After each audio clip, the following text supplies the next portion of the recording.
السلام عليكم، مرحبا بكم في قناتي قناه ام احمد شيوات وصفات. اليوم ان شاء الله نحضر لكم دي ميني كيك. لي كيك اللي كيجيو هكا في القوالب صغار. هنا عندي قوالب تاع السيليكون. لهاد الكيك هذا غادي نحتاجو 100 غرام ديال الزبده تكون على حراره المطبخ، 100 غرام ديال السكر، 100 ملل ديال الحليب، 2 معالق كبار ديال بودره اللوز، دانون مسوس من حجم 125 غرام، 200 غرام ديال الدقيق. بالنسبه للدقيق انا هنا عندي 200 غرام، وفي الاخر غادي نقول لكم واش دخلتها كامله ولا زدت. عندي واحد خميره ديال الحلوى من حجم 14 غرام، 2 تاع الفاني، وهنا عندي واحد المزيج بين لي زاموند افيلي وهذا لي زاموند كونكاسي والقرقاع والزبيب. هنا حيدت واحد شويه درتوها هنا في الطبسيل باش نزوق به الكيك من الفوق. اول شيء غادي نزيد هنا الزبيب، وعلى حتى الزبيب غنزيدو على هاد الفواكه هادو. يعني نخلط الزبيب مع القرقاع واللوز هكا، وندير معاهم واحد 2 معالق كبار ديال الدقيق. بالنسبه للزبيب انا فزبته في الماء ونشفته مزيان. انا غادي نحرك هكا مع 2 معالق كبار تاع الدقيق، وغادي نحتفظوا به جانبا. غنجيب واحد الاناء غندير فيه الزبده، 100 غرام ديال الزبده مع 100 غرام ديال السكر سنيده، ونحاول انني نمزجهم مزيان حتى تنحصل على واحد البوماد.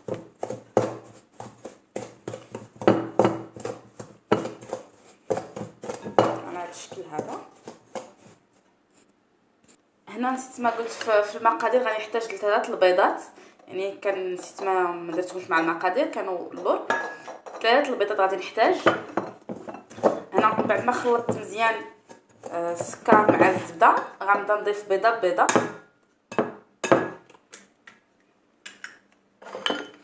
ونخلط.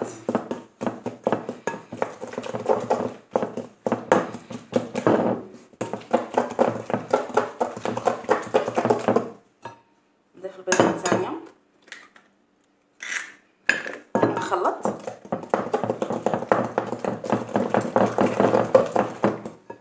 نضيف البيضه الثالثه ونخلط. نخلط مزيان بالفوي. غنزيد 2 معالق ديال بودره اللوز، وغنزيد داك دانون مسوس،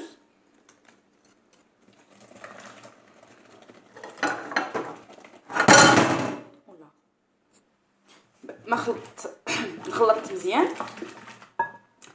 غادي نضيف الدقيق تقريبا 2 معالق كبار تاع الدقيق، ونضيف شويه ديال الحليب،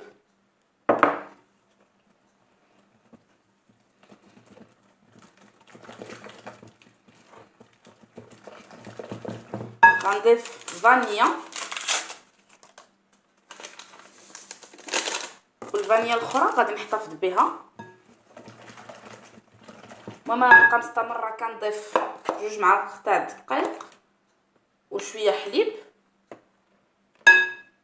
ونخلط.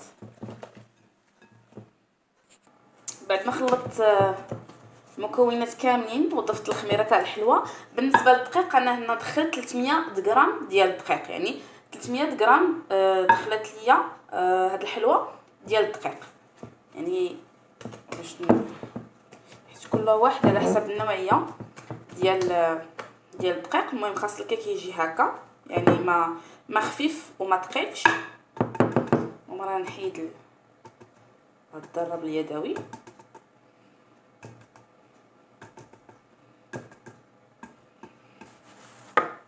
غادي نحاول اني نخلط بلا سباتول. دابا غنجيب هذاك الفواكه الجافه وغادي نحاول اني نديرها هكا، وغادي نحاول نخلط ندخلها في هذا.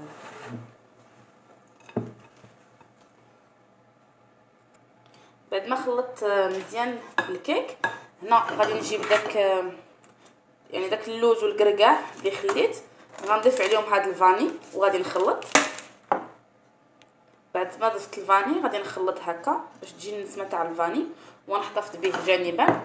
ودابا غادي نبدا نعمر في يعني في الليمون. نجيب واحد الجبانه هكا ونحاول اني نعمر هكا الليمون، ونحط في الصينيه اللي غتدخل الفران بهذا الشكل هذا. يعني العجينه كتجي شويه نوعا ما ثقيله. فوالا ونحط هكا، وانا غنبقى مستمره حتى نعمر الليمون كاملين، وغندخلهم الفران على درجه حراره 170 درجه. نشعل لهم لتحت حتى يطلعوا، وعاد نشعل لهم فوق يتحمروا شويه ونخرجهم. هنا قبل ما ندخل هذا الكيك هذا الفران غادي نجيب هذا الكركاع وهذا اللوز وغادي نرشوه هكا من الفوق فوق الكيك هكا.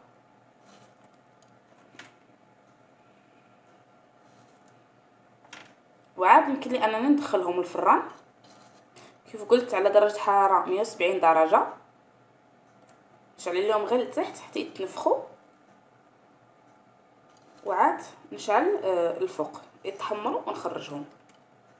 ومن غنبقى مستمره هكا كنزوق بهاد لي زامود ايفيلي وهاد الكركاع.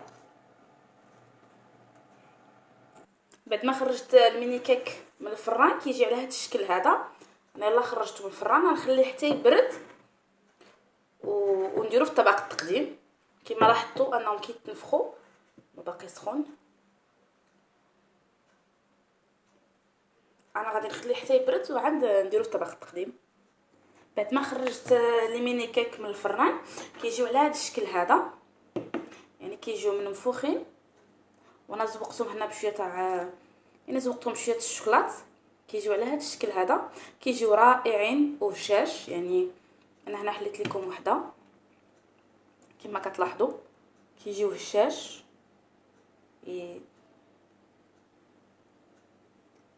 حقا رائعين. وهذا اللوز هذا كيجي مقرمل من الفوق. كنتمنى الى عجبتكم وصفه اليوم ديروا جيم واشتركوا في القناه وفعلوا الجرس باش يوصلكم كل جديد، وبارطاجيو الفيديو مع صحابكم باش تعم الفائده. بالصحه والراحه، بسلامه.